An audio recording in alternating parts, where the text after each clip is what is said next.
Addiction doesn't impact just one life. It impacts families and communities. But the good news is we know that recovery is possible. Hi, everyone. I'm Randy Warren, and welcome to the Well Said podcast with your sheriff, Rick Wells. Randy, it's good to be here today. We have a very special guest, a good friend of mine, and I do appreciate also, Randy, I think you've been at work 2 weeks in a row, so thank you for that. You haven't missed a day, so thumbs up to you, my friend. This is good. Thumbs up to you. You've been hard at it. So I just want to say this. I want to go back to 2006, 2007, where we have an incredible issue, a problem with pill mills, right? We are the pill mill capital of the country, right here in the state of Florida. People are coming from all over the country to different pill mills that we have here, not only in Manatee County, but the entire Tampa Bay area.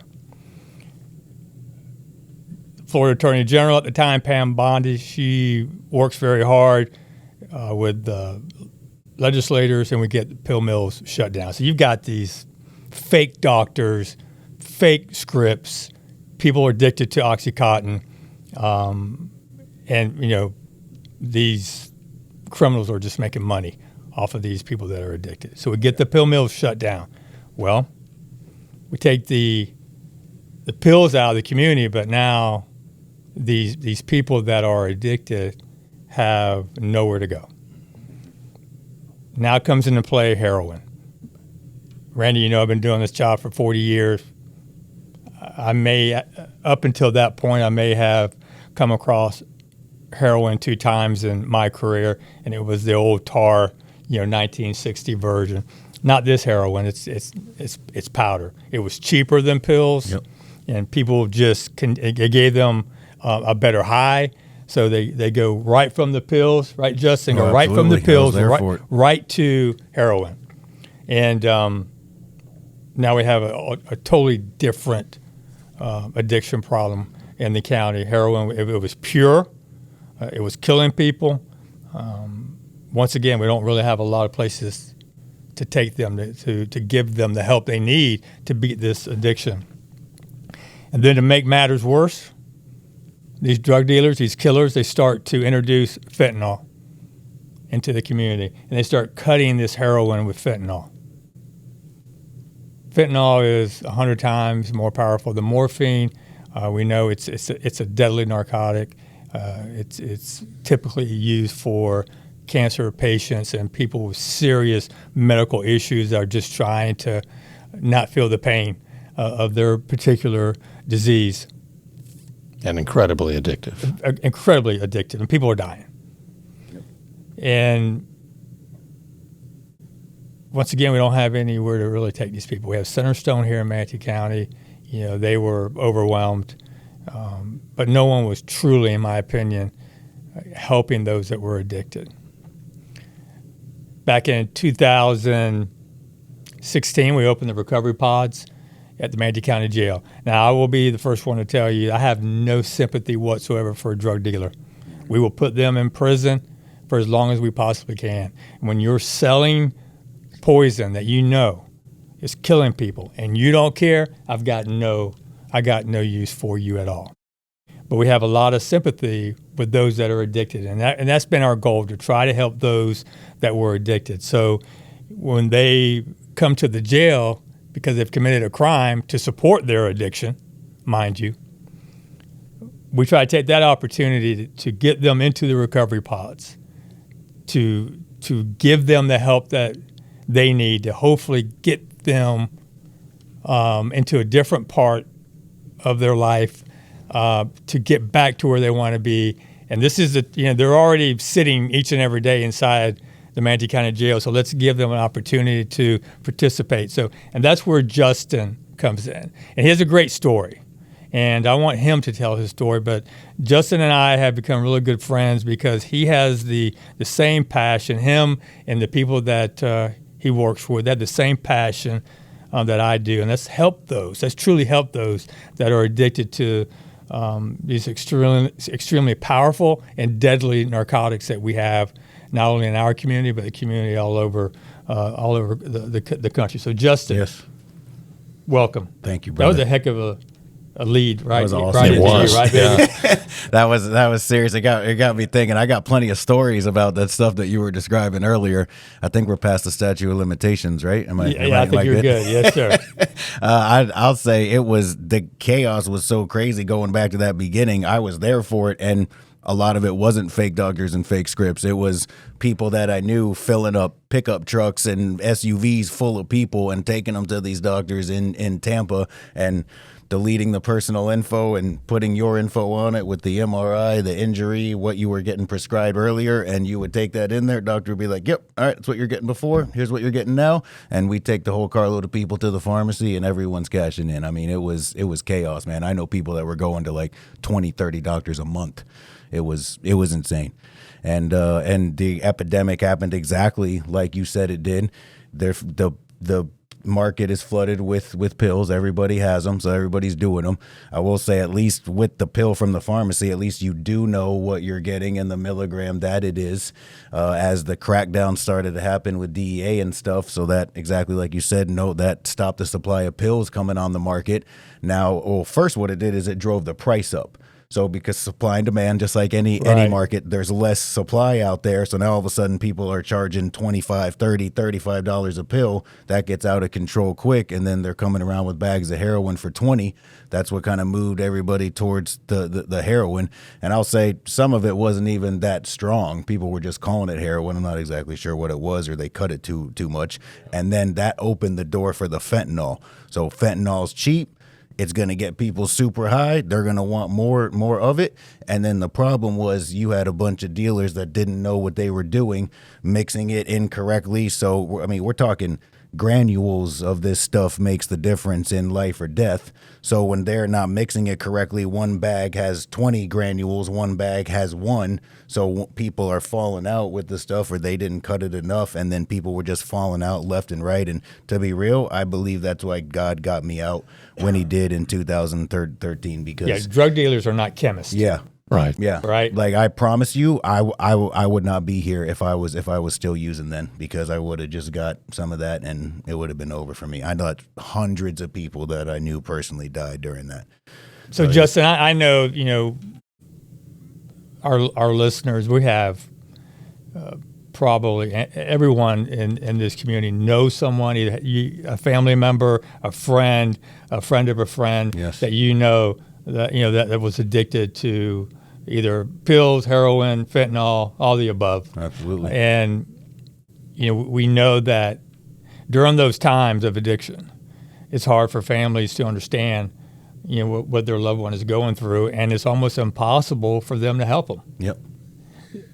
It's tough. Yeah. It really is. So tell me how you functioned throughout this addiction that you had, and how you were able to get the money needed to supply that addiction. Well, I might really be in trouble then if I told you all that. Right, but that's the norm, right? And that's what we talk about. And you don't have to get too deep into it, Justin. But I do want to say, that's the cycle. Of course. So when we're dealing with people in the recovery pods, they're there because they committed a crime, because they needed to get money to supply that habit, right? Absolutely. And that's where we come into play. They end up in that jail because they're just trying to get that next hit. I've heard numbers as high as 70 to 80% of people incarcerated are from addiction or crimes related to addiction. Is something close to that? It could be. Yeah. It very well could be. I mean, the numbers are high. That's why we try to take advantage of that time when they're with us. Yeah. To hopefully break that cycle. Yeah. And that's all we're trying to do. Sheriff, And I you do an remember. awesome job of it. Yeah, and I remember a stat that we did some research on many years ago in our jail, Vance County Jail. 80% Yeah. of the people, if you just were to survey them, had some issue with substance abuse, and that's a safe figure. Yeah, not surprised at that at all. So I'll just share kind of my story. I think plenty of people can resonate with it. It starts out, I mean, it does what it's supposed to do. If especially with the opiates. I kind of tell people, like, if you like to drink and coke or other substances, like, it's almost like you're gonna fall in love with opiates. I see people go kind of one of two directions with it. Either someone like my mom, she gets a prescription for hydrocodone or something after a surgery. She takes half a pill and her stomach hurts. She doesn't like it. Or people take it and they're like, oh man, this is exactly what I've been looking for. It takes my pain away. It makes me feel great.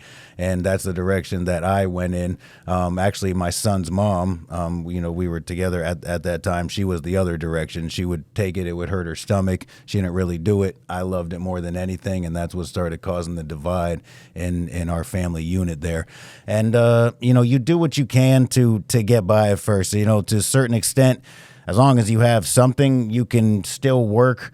I think it just depends how far someone takes it. For me, there was always certain lines that I wouldn't cross, and it would get really bad and to a point where I would have to go to a detox or something like that. She would get mad at me and say, we're done. You're not going to be able to come back to our house, whatever it was.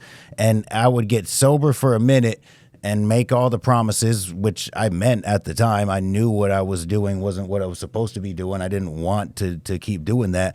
But just for whatever reason, it just didn't. I always say like the pain wasn't enough. Like when the pain of staying the same is finally greater than the pain of change, then we'll change. But if the pain of staying the same isn't really that bad, and what I mean by that, you said family members helping out. If there's no consequences and everyone's like, oh, it's okay, honey, just come on back, everything will be fine. Or maybe they skirt out of getting arrested somehow, or, whatever it is. If there's no consequences and it's not that big a deal to change, then why would we change? But creating my own consequences through, eventually taking it to the point where, so the game changer for me on how to get by with addiction was one of the last times. So this time she had said she was done, and she actually moved to Sarasota with our son. And I made all the promises, and I talked my way back in again. And, she went to bed one night. I do what I did a lot of times. I'd sneak out, go get everything I needed. I just remember being on the couch, completely passed out, getting woke up by her hitting me and saying, like, all your stuff's at the door. Don't ever come back here again. I'm done with you. And to her, I would say today, that's probably what she had to do, unfortunately. But that, for me, like, that hurt me. I wish that my dad was around more for me growing up. I made a vow to myself that I would be there for my son and be, the father that I always wanted, and, be the father that he deserved. And when my son, I knew he was being taken away from me, I just didn't care anymore. And then after that came the cycles of 9 months to a year, living on the street, ripping and running, robbing and stealing, just doing by any means necessary what I had to do to get high. And, maybe to encourage someone that is an addict watching this, like we're actually some of the smartest people ever. Like, God blessed us with an all-in mentality. And I try to encourage them, like, when we focus on something, when we want something and go after it, it happens. Justin, I say that all the time. If they flip the script, exactly, they can be some powerful businessmen and women, right? Exactly. They can get some work done. There is no question. I always say they are focused. If you chase God and sobriety with even half the effort and energy you chase drugs and alcohol, I'm telling you, your life is going to change in a major way. And if you apply that to goals and going after your career, absolutely, man, we're some beasts. And kind of pause on that for a second, because that's a great point. Yeah. That shows that you can do it. Absolutely. Right. Absolutely. So is this your rock bottom? So I'm doing all those crimes that I was saying, like, I mean, who else can, wake up broke and do $300 something of dope every single day? I mean, I hate to say it, but in a sick way, that's, that takes, skill. I mean, and you got to do what you got to do to get scrap metals, whatever it was. Just multiple times getting arrested by the MSO, multiple time convicted felon, in and out of the jail over and over again. Still not enough. Plenty of near-death experiences, having everything taken away from me. Still not enough. I'm fast forwarding through a lot of years. It's come to the point. So Dad was done a long time ago. Everyone else is done. When Mom's done, Like you know you took it too far. And when I'm working with people and families, it always seems like the guys toe the line a little more, but mom, boy, she just has a special place in her heart to keep welcoming you back over and over again. But when my mom was like, no, like, I'm not giving you anything. You're not living here. I can't have anything to do with you. If she was here now, she would tell you that was the hardest decision that she ever had to make. And she was crying every night, for a year and a half while I was still out there. But when mom tells you no 6, 7 times and you know it's real, and now it's all alone on the streets, and man, I'll tell you one thing. This is maybe just someone struggling with the whole God thing. I believed in evil almost first before I believed in God, because I've been out there on the street and there's some evil stuff going on out there, man. And people don't care about you, and everyone does each other in, and it is ruthless. And, that was one thing that kind of helped me with a guy. Like, if there's evil that I know for a fact exists, like, there has to be a counter to that. There has to be a God. There has to be something out there that's a good force to counterbalance this. So it was one of the last times. This was another turning point for me. So, man, when you have that misery and that pain that you carry around because you're constantly withdrawn, you're constantly going through it. And I remember photographically when I did my classic morning routine, where I had to wake up, get something illegally, sell it, go to find the dope man, finally do whatever I did. By then I was, shooting intravenously, and I did all that, and I'm in the bathroom and I do it.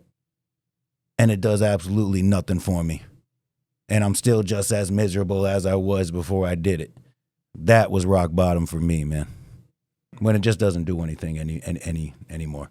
And so that, I remember, was a photographic game changer for me at that moment. Still used after that, but I distinctly remember. So, I had a warrant out. They do their job, because I was staying with some girl, and they found the door somehow. They were knocking on it. I was hiding out, but they gotcha. they're good at what they do.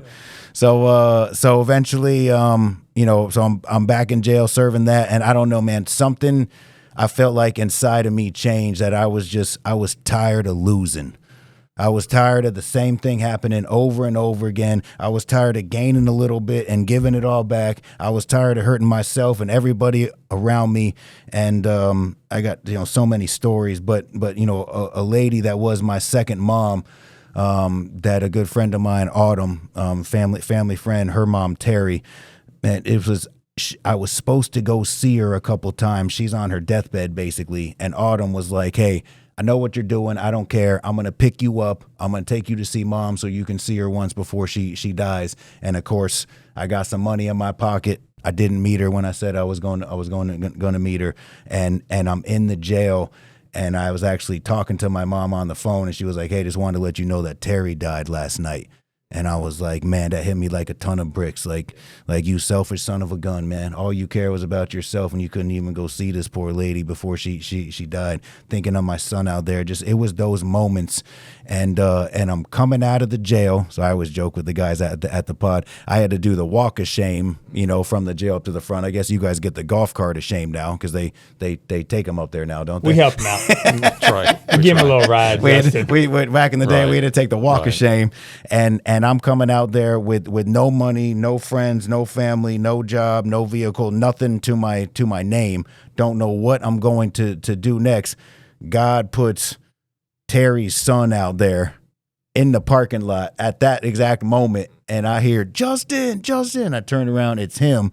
Like, what are you doing here? Oh, my girlfriend's in jail. I'm bonding her out. No coincidence there to me. And he's like, glad I seen you. Mom's funeral is tomorrow. And I was like, oh man. And that was my chance, man. That, extremely long story short, that brought me to a church where I was able to connect with a pastor. He became a spiritual mentor of mine. I had no place to go, no one to help me out, which is actually what birthed Hand Up to Victory. I'm sure we'll get there. We're getting there. But so that, to me, I was reaching out to anyone I knew from AA, from church, from prior programs. Hey, can you help me out? Can you pick me up, take me to a meeting? I had to stay at a place where people were still using. On paper, that's a horrible choice to make. but just being willing to connect with these other people. And then eventually doors started open. Eventually I was able to get a job. Eventually I was on someone sober. They let me sleep on their couch. And then about 6 months into it, Mom saw the difference. And the difference this time was I wasn't convincing her every second I saw her that this was real and that this is really happening. In fact, she was even scared. She was like, how come you're not trying to convince me that you're going to be sober this time and telling me, promise me all this stuff? I'm like, because I don't have to convince you, Mom. Like, I'm just going to keep doing what I'm supposed to be doing and keep doing the next right thing over and over again. And she saw the difference. So eventually she rented a room to me. And, a lot of stuff happened. And you see where it is today, man, over 12 years clean and sober. Great No mind or testimony. mood altering substances, man. Praise God. Yeah, Justin, I want you to get that story out because somebody today needs to hear that. Amen. Right? Somebody. When you're talking about your mama, and I've talked to family members, especially moms, throughout my years here at the Manatee County Sheriff's Office. People don't understand how good a mom feels when their baby's in jail. Oh, absolutely. Because you Because don't have they to know worry they're anymore. safe. Yep. Right? They know they're not going to get that call in the middle of the night that their baby was just found deceased somewhere. Heard that from many You understand moms. that, right? Absolutely. I know you do. And your mom, absolutely. every time that you were in my jail, she slept good that night knowing that her baby was safe. That's exactly what they all say. My son, my daughter was in jail. It was the best night of sleep I ever had. Because mamas worry Yep. all the time. And that's a powerful story. Yeah. And I want to go, we got the bad and the ugly. Let's go into the good and the great. yes. Yeah. Right. Let's go into the good and the great, Justin, because now we hear the real Justin House story.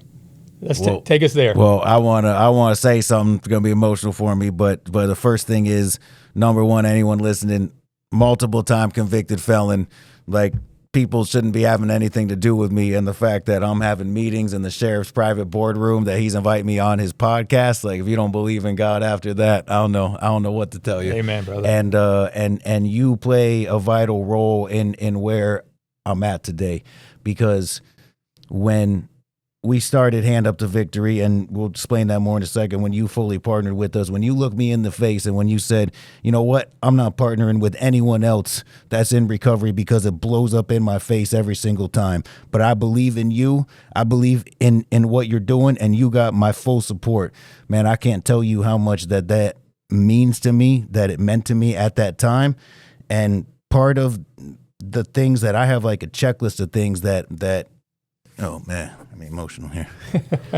I got a checklist of things when someone gets a craving, when someone, in recovery, man, they get that just impulse in their brain to use. I say, man, there's a few things we need to do. And one of them is you need to pray in that moment. You need to ask God, please take this thought for a drink or drug out of my mind. An earnest prayer from your knees, I'm telling you, it works miracles. You need to have people in your circle that you can reach out to, that you already have a relationship with, to dial up some numbers and be like, hey, I'm thinking about this. I'm thinking about going back out, because there is power in having a 10 or 15 minute conversation with someone else in recovery that's helping you. And I promise you, if you do that, by the end of the phone call, you're not going to want to use, because that's just a thought. And the third thing, which I use a lot at this point in my life, is you think it through. And the biggest mistake everyone makes is we want to get high. We played a highlight reel. We're watching the Super Bowl, and you just see the guy cracking open the beer, and he just doing it in slow-mo with the condensation dripping down. Everyone's having the time of their lives there. We think of the one time that it was great. We think of when it really felt good when I got high, and that's all that we play, and then we take an action after that. Now I use the think it through technique. So if I go get high, I'll just be real. I have zero tolerance for 12 years. It's probably going to feel amazing, but it's not going to feel good when 8-10 hours after that. And then it's going to be on my mind again. Then it's going to be all I'm going to be thinking about. Then I got to figure out how I'm going to hide it from everybody, how I'm going to hide it from my wife, Bonnie. And then I got to get it again, and I got to hide it from everyone. And then I'm going to keep on doing it over and over again. And eventually it's going to come out in the open. My wife's going to be done with me. My kids are going to be done with me. I'm going to lose everything I have. House is gone. Cars gone. High on Jesus, Hand Up to Victory, the organizations, those are all done with. And what would you think, like all my community connections, people that put trust in me like you, that's all over with. now suddenly doesn't seem like a good idea to use, does it? That's right. That's right. And when you play Yeah. that all out, Yeah. it's like, man, like, and so you're part of that thought process for me. That, like, I wouldn't disrespect Sheriff Wells by ever going back out. And do I say that I got that licked on willpower? No, I don't. But I know the things that I need to do every day to continue to say that I'm a recovered addict and alcoholic. I know I need to connect with God. I know I need to do something in recovery every day, work the principles of the other 12 steps. It's just like a buffet line of things that I know I need to do, but I promise you I will never use drugs or alcohol again because I'm willing to do those things. That's Great so testimony, real. brother. Wow. That's awesome. That is, to see and hear your heart. Wow, that's powerful. Yeah. And So you're let's part of that, so, man. So so thank you. first of all, you have been nothing but an inspiration to not only me but many others in our community. So thanks you, brother. Yes. thank you, and all of your staff, because you have some great people. Absolutely. on I your got some staff. amazing people that And, help us out. you know, it's only because 2, but we do about the work of 10. You do great work. It's all right. You do. I'm gonna get into that here in a minute Yeah. too. I'm gonna get political here in a minute, but because I believe in people that believe in truly helping others. Yeah. That's you. Yeah. And I was at a Sonny's, and you've heard me tell the story, I believe. I was at a Sonny's barbecue, 100% pure redneck barbecue. We love. I'm there with my family. Yeah, we love Right, Sundays too. I'm there with my there. family. I'm And there. I got the whole entree going, and there's my waitress is talking to me. She says, "Sheriff Wells, I know you don't remember me, but I was in your recovery pod, and because you gave me that opportunity in the recovery pod, I now am working again. I got my kids back. Amen. Right." It's awesome. My life is coming together. Yeah. And she thanked me. And I was like, that's all I need to hear. If we can save, if we can save one or two, if we can save anyone, Absolutely. then we've done something. And Yeah, it's a big deal. and that's what you do, Justin. Every day you're out here saving people because you're preaching the gospel and you're bringing God into their lives. And Amen. and we're kicking the devil out. Amen. Yeah. Right? Kicking the devil Absolutely. out. So let's talk about our relationship now, where you've come, right, and what you're doing, and what is Hand Up to Victory all about. So Hand Up to Victory is the nonprofit organization that we have that was kind of birthed from that story that I told you. So I knew there was a gap in the community that existed. I was doing the High on Jesus recovery meetings for years. I was going and speaking in at, detoxes, rehabs, the jail, all kinds of different places.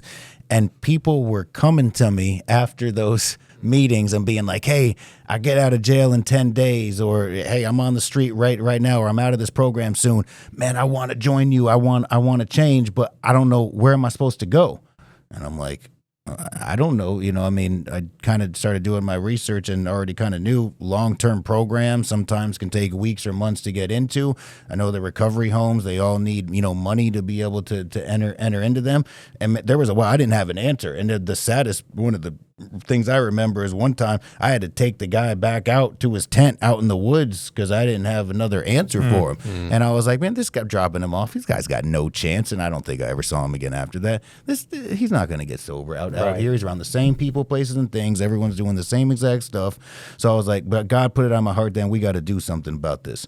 So what we do is we have a way that we get in touch with people. So working with you guys from the jail, we actually put money on our phone so people can call us while they're incarcerated. So we set it up for when they know that they're going to court and could possibly get out, or if they know the exact day that they're getting out. So upon release, we set up access to a sober living home. So we're partnered with some of the best sober living homes in Manatee and Sarasota County.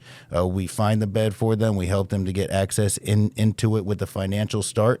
We help out with material necessities, things like food, hygiene products, clothing, cell phones, ID replacements, all that stuff's important leading into getting a full-time job. So we have some businesses that have partnered with us. We know a lot of other businesses that are convicted felon friendly. They'll hire people, so we help people to get full-time jobs. And it's kind of like everything you need to start that recovery journey. Now you got a roof over your head, got everything you need. The goal is to get a job, become a self-sustaining member of society again, and then we walk alongside them through things like peer-to-peer support. So it's myself and Austin and Yvonne that work with us. So the ladies can call up them, guys can contact me. So we have a way to walk alongside them. We have our weekly High on Jesus recovery meetings. So we do those on Wednesday nights at First United Methodist Church in downtown Bradenton, and that is we're all about the 12 steps. We just know the higher power that we're talking about there. Right. And so, a lot of times we average 70 or 80 people a week there. And then, and we help people to reach goals and milestones like, creating a budget, getting custody of their kids back. Man, we've seen so many success stories of people that was exactly what I needed in the moment I needed it the most. People coming out of the recovery pod that are absolute all-stars now, and eventually they got great careers, and then they were able to get their licenses and their license back, and then a car back. Then eventually they're leaders of their recovery home, and then eventually they're moving out on their own, and they're getting the kids restored to them. Austin's got an amazing story of her being restored with her 4 children, and now she's working for us, and that's what it's all about. It's the result, is the success of helping someone in the moment that they needed the most, and then just journeying alongside of them and just seeing amazing things happen. And then now they're helping the newcomers coming in. Go. So it's just like this constant cycle that just passes it down, and just amazing to watch. That's great stuff, brother. Oh, it is. That's great stuff. So tell me this. Who are the organizations in Manatee County right now that you can depend on when it comes to, with the same focus that you and your group have when it comes to recovery and it comes to helping those that are fighting this addiction? Yeah. Who can you depend on? Oh man, I'd love to have Austin up here for that. So she's on the phones quite a bit, but I think there's many solid organizations. I know the under one roof. Under one roof. So that's the and new you're thing a with the part of that Manatee now County. through Yeah, the we are. county. Yep. Which is excellent. Absolutely, yeah. So we're in there helping people. There's definitely some quality recovery homes. You got places like Journey to Greatness, Fresh Life. So there's multiple organizations out there that are doing work. There's some great organizations that help women with children directly, like His Girls, Prodigal Daughters. I know I'm missing some. I'm gonna miss a bunch of people, but Yell it out. Bring on the ministry. Bring on the ministry. Bring on the ministry. Like bring showers, turning points. Turning points, right. Yeah. Helps us get birth certificates. Yes. For clients. There's Women's Resource Center. Women's Resource Women's, Center. yeah, Yes, Women's yeah. Resource Center, yeah. That's good because that's always been my biggest gripe. Yeah. Is we have organizations, I'm not going to name anyone, but we'll go way back, getting county money, getting state money, and not doing much. Because recovery and helping those recover, that's long term. That's long-term aftercare. Yep. It's not, here's some resources where you can go and, thank you very much, but you're on your own now. That's not going to work. Exactly. You know that's not going to work. Exactly. We all know that's not going to work. Yep. And that's what's aggravating me the most. How much money do you get from the state of Florida? 0. How much money do you get from Manatee County? 0. Okay. How do you make this work? It's been God the whole entire time, and it has been some testing years, I can assure you that. So it started out as people just that were already knew what we were doing and were basically personal friends of mine, and we're just like, hey, let us know when everything's legal. So when we started it up, 501c3, board of directors, everything. So we had private donors, and it was basically 100% private donors up until the last couple of years. Slowly but surely, Yvonne has put her heart and soul into learning how to write these grants, and just kept pounding on doors over and over again. And eventually, something small opened up here, and then something opened up there. And I'll just be transparent for you. For the past almost 7 years, we always reached a point where we're two weeks away from closing down. You even helped me a little bit by saying, man, you got to go back and you got to have maximums each week in place. And I took your advice when you said that, and you were absolutely right. It's like you have that heart and you just want to help everybody, but if we're not smart with it, it's not going to last year round. So we try to pick like the best, people that we could help every single week, and then also find an answer for everybody. So we have some other options. May not be the best options, but it's some type of option at least for the time being. So we're not saying no to anybody. But and so just recently, a couple of doors open where we got a couple decent grants coming at the end of 2025, and then this year, the beginning of 2026, we won the Impact 100 grant from Sarasota County, and that was huge for us. That's big stuff. That was by far well, congratulations on that, man. That's great. Yeah, we needed a win. Yeah, so yes. I know, Austin, and you guys always have the numbers when we talk every year. What do you think? What's the amount of men and women you're helping every month? Yeah, so just to give you an idea, at just 2025, I think it was like 504 people that contacted us and applied for help, and we were able to help 204 last year. Those are people in the Manatee and Sarasota area. Yeah, correct. So we're actually seeing a big uptick in Sarasota County, and so maybe someone needs to hear this also, because we had a pretty crazy stat. It was like over half of our clients last year came from Sarasota County, and it was about 12% of our funding came from Sarasota County. So that doesn't make sense either. So so we're currently, maybe Sarasota Sheriff hears this. We're trying to set up a meeting with them. We would love for him to partner up with us just like you have. But, we'd love for some doors to open in Sarasota, because we're filling a huge need over there, and I don't even know if people know that or recognize that. So yeah, it's having those, the answers for everybody, but at the same time trying to focus on the people that we think are really at rock bottom, that are really ready to make those changes. And already this year, we're already on pace to have 650 applicants. Yeah, that's sad. Yeah, it's crazy. Yeah, it really is. I mean, the phones have become a two-person full-time job for a staff of 3. So if someone wants to donate to your organization, Justin, how do they do that? So they can go to our website, which is www.uptovictory.org, and there's a little donations page on there that you can donate directly to us, and it has some info there if anyone's interested in sending a check. It's got our business address and everything on there. But yeah, that's probably the best way to do it. And also support us for the Giving Challenge. So that's huge. So what are the dates on that? Okay, so it's April 15th. So it starts noon April 15th, which is a Wednesday, to noon April 16th, which is a Thursday. So I don't know if you're familiar with it, but once every 2 years, the Sarasota Community Foundation puts on an event where any donation up to $100 per person is matched in full. So if someone donates $50 to that in that 24-hour period, it's $100 for us. They donate $100, it's $200 for us. So they literally double every donation up to $100. So maybe we can get some info, and you can put the links and stuff for the website and the Giving Challenge in the comments. Give us the web address again, and we're gonna put this link out there on our social media. Thank you, brother. So what I want people to know that are listening and watching, I fully support with all of my being, Hand Up to Victory, because I know that they do exactly what they say they're going to do. I know they're helping people. I can't say that about every organization that comes to me, because they can't show me what they're doing. They can't show me any impact that they're having on the community. They can show me that they're accepting money, but they can't show me the results. I don't. You are. I understand. My number one addiction program organization. I have no other.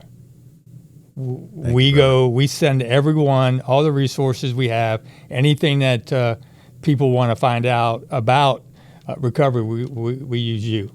We use you and your organization and your staff. So I want people to donate. I want people to donate to Hand Up to Victory. I want the county to start getting serious about funding you as well. It's coming one day. I really I believe in Commissioner Amanda Ballard. Yes. I think she's our champion. She's awesome. She has done so much when it comes to homelessness and also addiction in Manatee Yes. County. So I appreciate her very much. But we need to be able to get some of that county money that's sitting out there and help fund all of these men and women that you're supporting, that you're helping. Yes. So that's my goal today. That would be a huge blessing. Yeah. So you also have a podcast, right? We do.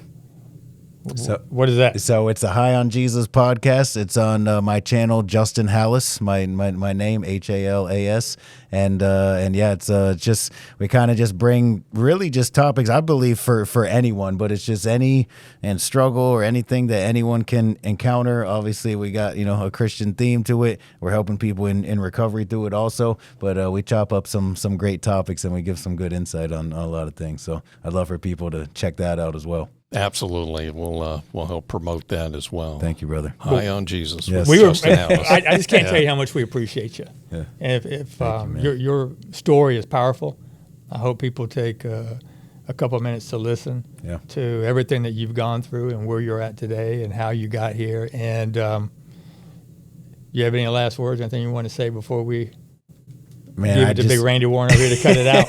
I just truly believe it's going into the recovery part. I feel like you have some fertile ground. You got some people that have chosen to be there. I believe you got some people that have hit rock bottom in there.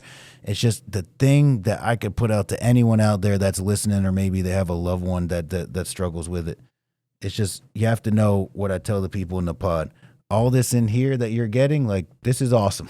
You get a chance to get a lot of info. You're going to meet a lot of people. You can start getting into some daily habits. At the end of it, the sheriff's going to come shake your hand. They're going to have a graduation ceremony. Mm-hmm. That's awesome. That's just preseason. Yeah. That's just practice. Right. Game day is when the door opens up. Yeah. And so I'm asking you guys, are you going to be willing to do some things differently than you've ever done them before in order to get a result that you've never gotten before? And so doing the same thing over and over again, it's not going to work out. And I think maybe more family members are going to watch this. So I just got to say to them, the tough love, it really is the way to go. And this is hard for a lot of people. This is hard for you to say no to your own children. I get that. But I'm just saying, you got to put some parameters up. And those parameters are, I love you. I'll do anything I can to help you out. If I can get you to a meeting or take you to a program or connect you with people like Hand Up to Victory where they can do all that for you, I'm going to be willing to do that. But unfortunately, I don't have any money and you can't live here. Like, that's what has to be done, because if not, they're just going to keep taking from you over and over again. And when you put up those boundaries, I'm telling you, you're doing them a favor. You're allowing them to experience consequences and realize this is not where I want to be anymore, and I got to start doing things differently than I've ever done them. And just reach out. There's people out there that will help you, and I promise you, when you connect with God, when you get around people in recovery to help you out, and you go all in with that mentality that God's already blessed you with, amazing things are going to happen. Great advice, my friend. Really, and hopefully someone takes that advice and applies it to hopefully, whatever situation they're going through right now. But, families enable a lot of times their loved one to stay addicted. You don't even know what you're doing. Right. Almost don't even realize it. Right. So appreciate that very much. So, Yeah, brother. Randy, Yes. I'm going to pass it off to you, brother. Justin, well said. That's the you. name My of our goodness. podcast. So restoration is possible. Absolutely. We know recovery is a long road, and what we've learned here is, for a lot of people, it's not about a hand out, right? It's a hand up. Absolutely. Great ministry. We're going to have all the links on our social media platforms and links through our website as well. This has been a great episode. Thank you, Justin Halas, Executive Director of Hand Up to Victory. We'll have all that information available to you. Thanks you guys. Yeah, thanks for joining us. For Sheriff Rick Wells, I'm Randy Warren, and we'll talk to you next time.